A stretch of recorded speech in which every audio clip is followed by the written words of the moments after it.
નમસ્કાર દોસ્તો, આજે આપણે ભણીશું 11 માર્ચ 2026નું ઇમ્પોર્ટન્ટ કરંટ અફેર.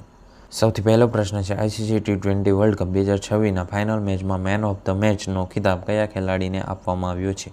આનો સાચો જવાબ છે જસપ્રીત બુમરાહ.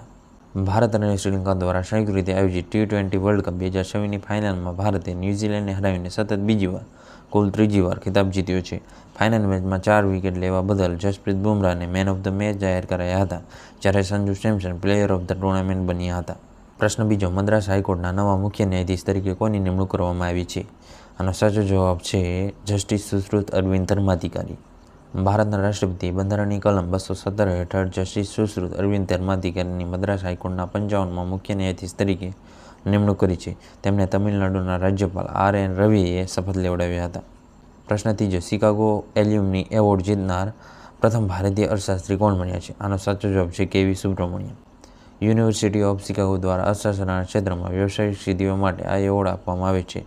કે.વી. સુબ્રમણ્યમ ભારત સરકારના ભૂતપૂર્વ મુખ્ય આર્થિક સલાહકાર રહી ચૂક્યા છે અને હાલમાં IMFમાં ભારતનું પ્રતિનિધિત્વ કરે છે. તેમની પ્રસિદ્ધ પુસ્તક India at the red show છે. પ્રશ્ન ચોથો, ફોર્મ્યુલા 1 ઓસ્ટ્રેલિયન ગ્રાન્ડ પ્રિક્સ 2026 કોણે જીતી છે? આનો સાચો જવાબ છે જ્યોર્જ રસેલ. યુનાઇટેડ કિંગડમના મર્સિડીઝ ટીમના ડ્રાઈવર જ્યોર્જ રસેલ મેલબોર્નમાં આયોજિત ઓસ્ટ્રેલિયન ગ્રાન્ડ પ્રિક્સ જીતી છે. ફોર્મ્યુલા 1 રેસિંગનું સંચાલન ઇન્ટરનેશનલ ઓટોમોબાઈલ ફેડરેશન દ્વારા કરવામાં આવે છે. પ્રશ્ન પાંચમો, કયા રાજ્યના આરોગ્ય વિભાગ દ્વારા MI health mobile application launch કરવામાં આવી છે? આનો સાચો જવાબ છે કેરળ.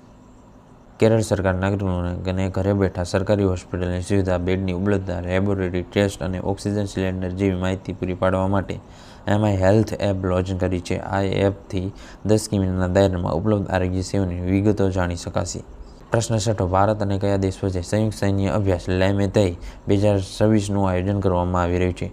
આનો સાચો જવાબ છે સેશેલ્સ. ભારત અને સેશેલ્સ વચ્ચે 11મો સૈન્ય અભ્યાસ છે. ખાસ વાત એ છે કે આ વખતે પ્રથમવાર બંને દેશોની ત્રણેય સેનાઓ આર્મી, નેવી અને એરફોર્સ ભાગ લઈ રહી છે. તેનું આયોજન સેશેલ્સ ડિફેન્સ એકેડમીમાં કરવામાં આવ્યું છે. પ્રશ્ન આઠમો, આંતરરાષ્ટ્રીય મહિલા દિવસ નિમિત્તે કયા પરંપરાગત નૃત્યમાં ગિનિસ વર્લ્ડ રેકોર્ડ બનાવવામાં આવ્યો છે? આનો સાચો જવાબ છે લેઝીમ. મહારાષ્ટ્રના થાણે જિલ્લાના ડોંબિવલી ખાતે 9000થી વધુ મહિલાઓએ સામૂહિક લેઝીમ નૃત્ય કરીને વર્લ્ડ રેકોર્ડ બનાવ્યું છે. લેઝીમ એ મહારાષ્ટ્રનું પરંપરાગત લોકનૃત્ય છે જે ઘણીવાર સૈન્ય કવાયત અને ઉત્સવમાં કરવામાં આવે છે.